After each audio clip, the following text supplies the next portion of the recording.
हम इस समय खड़े हैं छत्रपति शिवाजी महाराज टर्मिनस पर। कुछ लोग इसे इसके पुराने नाम विक्टोरिया टर्मिनस या फिर इसकी शॉर्ट फॉर्म वीटी के नाम से भी जानते हैं। तो कुछ लोग ऐसे भी हैं जो इसे सीएसटी कहते हैं, क्योंकि इसका नाम बीच में छत्रपति शिवाजी टर्मिनस भी हो गया था। छत्रपति शिवाजी टर्मिनस नाम बदल करके बाद में छत्रपति शिवाजी महाराज टर्मिनस किया गया और आज इसका ऑफिशियल जो नाम है वो छत्रपति शिवाजी महाराज टर्मिनस है और इसको शॉर्ट फॉर्म में CSMT भी कहते हैं। ये एक ऐतिहासिक रेलवे स्टेशन है। यूनेस्को वर्ल्ड हेरिटेज साइट में आने वाली इसकी आलीशान बिल्डिंग विक्टोरियन गोथिक स्टाइल की है। British architect Frederick William Stevens ने इस बिल्डिंग को डिज़ाइन किया था। CSMT स्टेशन से देश के विभिन्न शहरों के लिए तो ट्रेन चलती ही हैं, साथ ही सेंट्रल लाइन और हार्बर लाइंस की लोकल ट्रेन भी मुंबई के लिए यहाँ से चलती हैं। इस बिल्डिंग की खूबसूरती तो इसका मेन अट्रैक्शन है ही, साथ ही इससे जुड़ा इतिहास भी लोगों को अपनी ओर खींचता है। बिल्डिंग का इतिहास समझने के लिए हमें भारत में रेलवे के इतिहास को थोड़ा सा समझना पड़ेगा। भारत की पहली train great India peninsula railway के तहत 1853 में मुंबई के बोरीबंदर स्टेशन से ठाणे तक चलाई गई।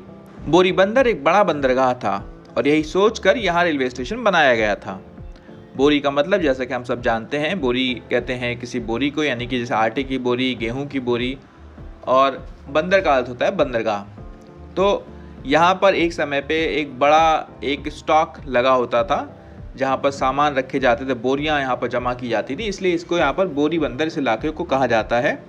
और यहाँ पर स्टेशन बनाया गया तो बोरी बंदर स्टेशन इसका नाम रखा गया। बोरीबंदर स्टेशन को इसकी लोकेशन और उसके ट्रैफिक की वजह से बड़ा करने की मांग होने लगी। इसी को समझते हुए सन 1878 में इस स्टेशन को बंद करके इसकी जगह पर विक्टोरिया टर्मिनस के निर्माण की शुरुआत हुई। विक्टोरिया टर्मिनस नाम इसलिए रखा गया क्योंकि उस समय ब्रिटिश साम्राज्य पर क्वीन विक्टोरिया का शासन था।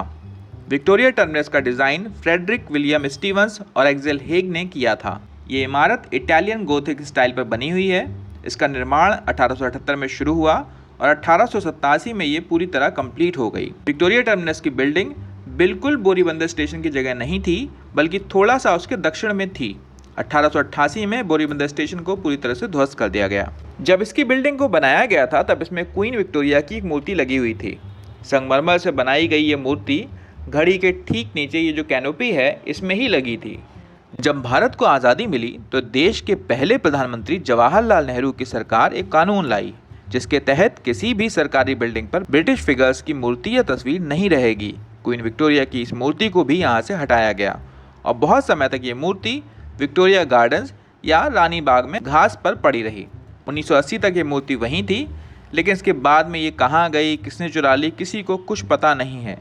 एक और बात यहाँ पर बता दें कि बहुत लोगों को लगता है कि बिल्डिंग के ऊपर जो मूर्ति लगी है वो महारानी विक्टोरिया की है, पर ऐसा नहीं है। वो मूर्ति सिंबल ऑफ प्रोग्रेस की है। इस बिल्डिंग में बहुत सारी चीज़ों की तस्वीरें बनी हैं। अगर आप थोड़ा गौर से देखेंगे तो ग्रेट इंडिया पेनिनसुला रेलवे का लोगो या आप छोटे में GIPR भी लिखा हुआ है। अगर आप थोड़ा गौर करेंगे तो ध्यान से देख सकते हैं इसको। बहुत सारी ऐसी छोटी छोटी डिटेलिंग यहाँ पर इसमें आपको नज़र आएंगी इस बिल्डिंग में।